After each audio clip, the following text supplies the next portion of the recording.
चेहरा दिखा है. Halo semuanya, kali ini saya akan meringkas film drama komedi kriminal India berjudul Andhadhun.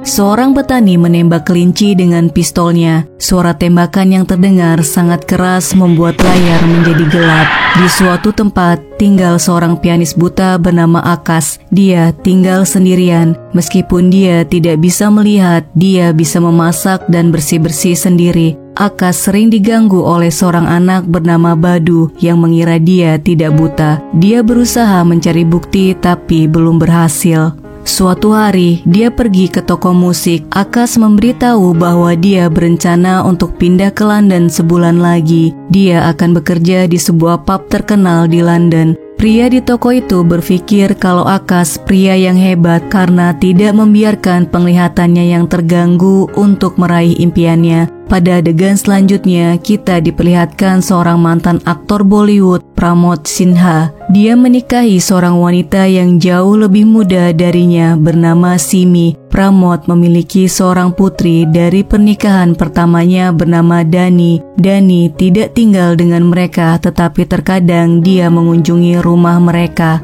Suatu sore, Akash ditabrak oleh seorang gadis bernama Sophie. Dia membantu Akash berdiri kemudian mengajaknya untuk makan siang sebagai permintaan maaf. Mereka saling mengenal dan berbicara. Sophie diberitahu kalau dia adalah seorang pianis. Kemudian dia mengundangnya untuk tampil di restoran ayahnya. Setelah itu, Akash kembali ke rumahnya, kemudian melepas kacamata dan lensanya. Terungkap bahwa dia memang berbohong mengenai matanya yang buta. Dia sengaja melakukannya agar bisa lebih kreatif ketika memainkan piano. Selama ini, Akash hidup dalam kebohongan. Keesokan harinya, Akash pergi ke restoran ayah Sophie untuk pertama kalinya. Dia memainkan piano dan membuat semua orang terkesan. Mereka berpikir kalau Akash adalah orang yang sangat berbakat karena bisa memainkan piano dengan matanya yang buta. Kebetulan Pramod juga ada di restoran itu. Dia sangat terkesan dengan keahlian Akash dalam memainkan piano. Pramod mengundang Akash untuk bermain piano di rumahnya karena mereka akan merayakan ulang tahun pernikahan yang ketiga. Dia ingin memberikan kejutan kepada istrinya, jadi dia berbohong pada Simi bahwa dia akan pergi ke luar kota. Simi kesal tapi dia mengerti karena suaminya orang yang sibuk. Saat pulang dari restoran, Sophie mengantar Akash. Karena hujan, Sophie meminjam pakaian Akash. Dia berpura-pura tidak melihat ketika Sophie mengganti pakaian di depannya. Mereka berdua sudah mulai saling menyukai sejak pertama kali bertemu. Malam itu, mereka menghabiskan malam bersama.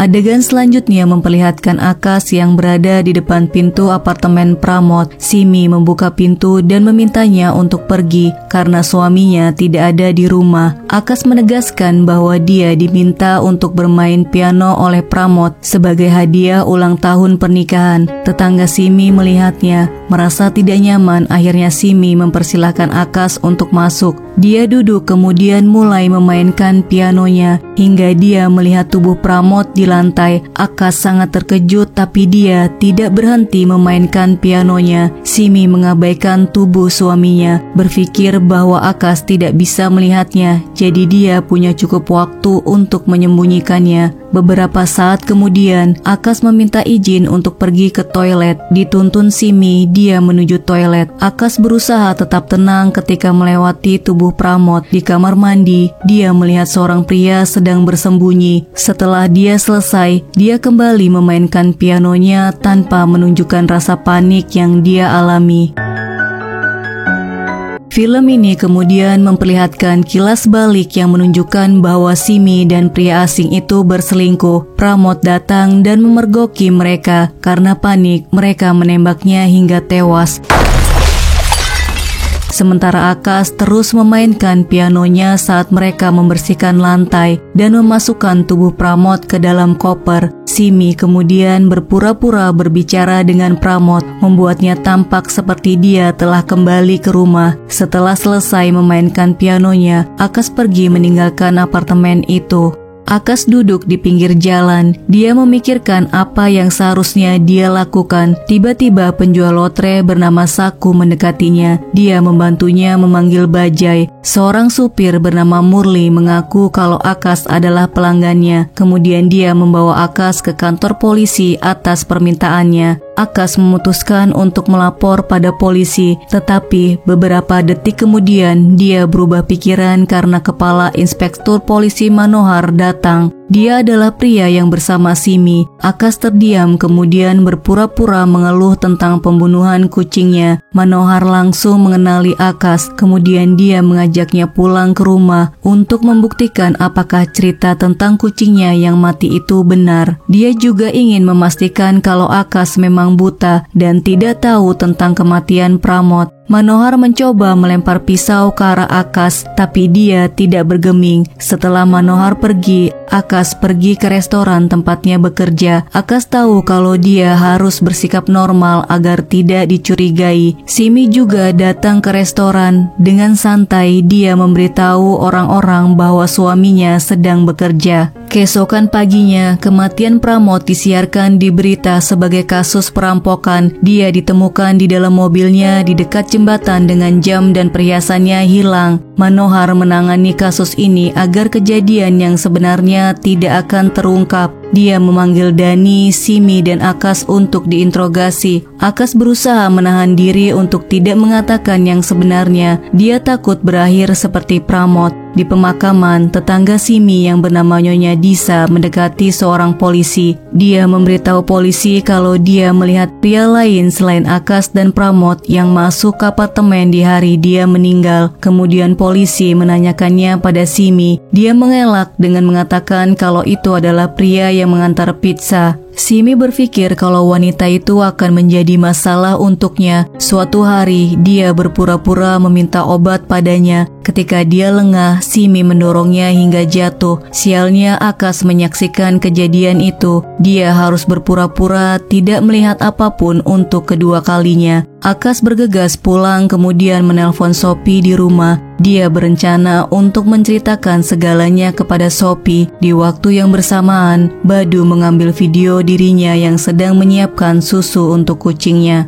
Sebelum Sophie datang, Simi lebih dulu datang ke rumahnya. Dia memberikan kue dari pemakaman Pramod. Akas memakannya dan mempersilahkannya untuk duduk. Kemudian dia membuatkan kopi. Ketika Akas membalikkan badannya, dia melihat Simi mengenakan topeng hantu di wajahnya. Simi ingin membuatnya terkejut dan membongkar kebohongannya, tapi Akas tidak bereaksi. Saat mereka berbicara, Simi menodongkan pistol padanya hingga membuat Akas takut dan mengangkat tangannya. Akas bersumpah bahwa dia tidak akan memberitahu siapapun tentang kejadian itu dan memberitahunya kalau dia akan segera pindah ke London. Tiba-tiba dia merasa pusing dan jatuh pingsan. Ternyata Simi memberikan obat pada makanannya. Ketika Sophie datang untuk menemuinya, Badu menunjukkan padanya video yang membuktikan kalau Akas tidak buta. Sophie mengetuk pintunya dengan marah. Kemudian Simi membuka pintunya. Dia berpura-pura tidur dengan Akas yang masih tidak sadarkan diri. Sophie yang patah hati pergi meninggalkannya. Beberapa jam kemudian Akas bangun dengan rasa perih di matanya. Dia mencoba untuk membuka matanya, tapi dia tidak bisa melihat apa-apa. Simi membuat mata Akas buta agar orang tidak percaya padanya ketika dia mengatakan yang sebenarnya. Akas menghubungi Sophie untuk meminta bantuan, tapi dia telah memblokir nomornya. Suatu malam Manohar dan Simi bertengkar. Dia mengatakan Simi gila karena dia hanya membuat Akas buta, bukan menghabisinya. Simi tidak mau melakukannya karena dia sudah 2 kali menghabisi orang. Ketika malam semakin larut, Manohar menyelinap masuk dan mencoba mencekik Akas.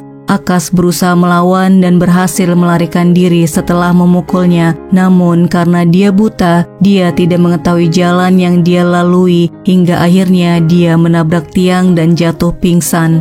Keesokan harinya dia bangun di rumah sakit, dikelilingi oleh dokter suami, Murli supir bajai, dan Saku penjual lotre. Mereka menemukannya di jalan tadi malam dan membawanya ke rumah sakit. Akas meminta dokter suami untuk membuat janji dengan dokter mata. Prioritas pertamanya adalah memeriksa matanya, kemudian melarikan diri ke London. Di luar ruangan, Saku, Murli, dan dokter suami berbicara mengenai jumlah uang yang akan mereka peroleh setelah menjual organ tubuh Akas di pasar gelap. Akas adalah korban yang tepat karena dia tidak memiliki keluarga. Ketika mereka membaringkannya di ranjang rumah sakit, Akas mendengar mereka berbicara tentang operasi dan dia mulai panik. Mereka menahan tubuhnya, membuat Akas semakin yakin kalau mereka akan melakukan sesuatu yang buruk padanya. Mereka mau membiusnya, tapi sebelum pingsan, Akas menyebutkan kalau Saku memiliki tato dewa sangkar di lengannya. Mereka bertiga kaget karena tidak ada yang pernah memberitahunya tentang tato itu. Mereka berpikir kalau itu adalah tanda dari dewa dan memutuskan untuk membatalkan rencana mereka. Setelah Akas sadar, mereka bertanya apakah dia benar-benar buta. Akas tidak menjawabnya. Dia memberitahu mereka cara untuk menghasilkan uang banyak. Dia berharap ketika mereka mendapatkan uangnya, mereka akan melepaskannya.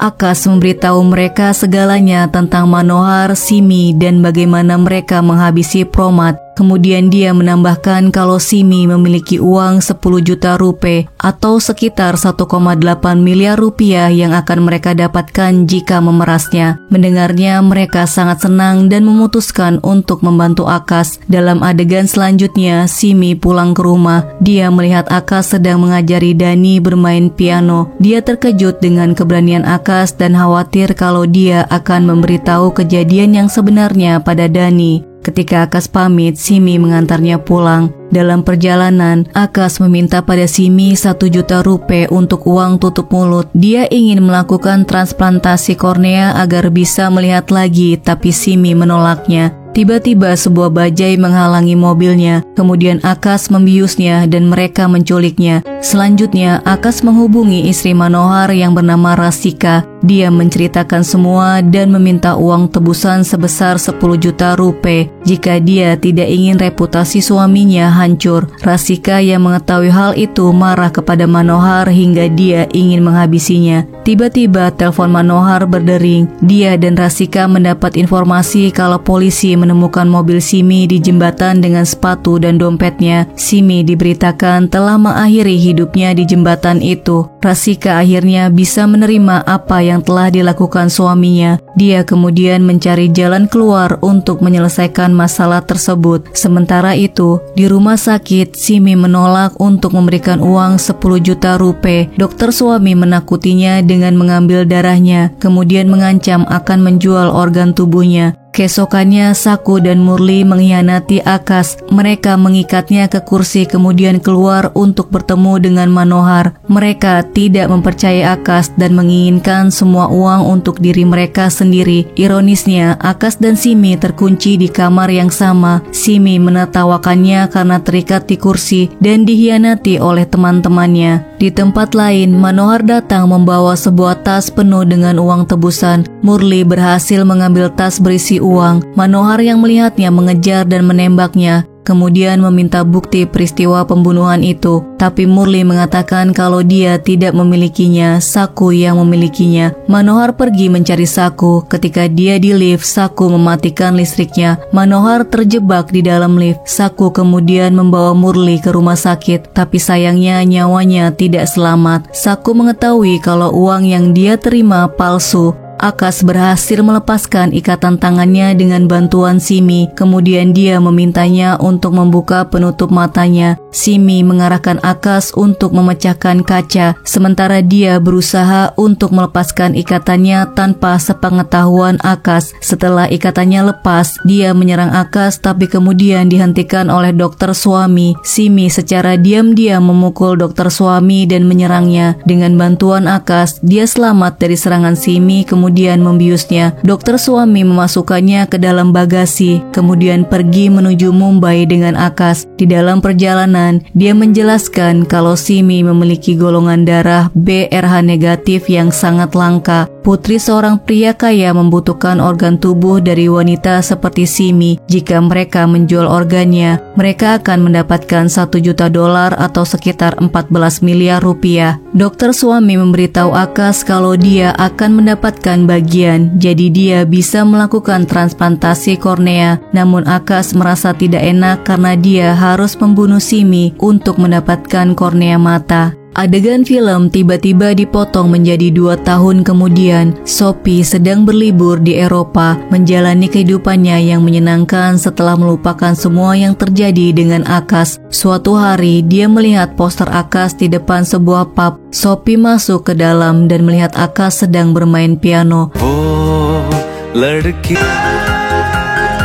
Setelah itu, mereka berdua berbicara. Akash menceritakan semua yang terjadi. Film memperlihatkan adegan kilas balik ketika Dokter Swami dan Akash menuju Mumbai dengan Simi di bagasi. Dokter Swami keluar dari mobil untuk memberi obat penenang lagi, tapi dia diserang dan dihabisi oleh Simi. Simi menyetir mobil itu, tapi tidak lama dia berhenti dan menyuruh Akash untuk keluar dari mobil. Kemudian Simi memutar arah mau menabrak Akash. Beberapa detik kemudian tembakan terdengar. Itu adalah suara tembakan yang kita dengar ketika di awal film, di mana seorang petani sedang menembak seekor kelinci. Kelinci itu lompat ke kaca depan, membuat Simi kaget, kemudian hilang kendali dan mobilnya terbalik. Dia meninggal dalam kecelakaan itu. Akash naik bis ke Mumbai dan datang ke London dengan bantuan temannya. Sejak saat itu, dia tinggal di London. Akash mengundang Sophie untuk melihatnya bermain piano, tapi dia menolaknya karena dia harus kembali esok pagi. Mereka berjanji untuk tetap berhubungan, kemudian mereka berpisah. Film berakhir dengan memperlihatkan Akash yang memukul kaleng di jalan, membuat kita bertanya-tanya apakah dia bisa melihat. Terima kasih sudah melihat video ini, sampai jumpa di video selanjutnya.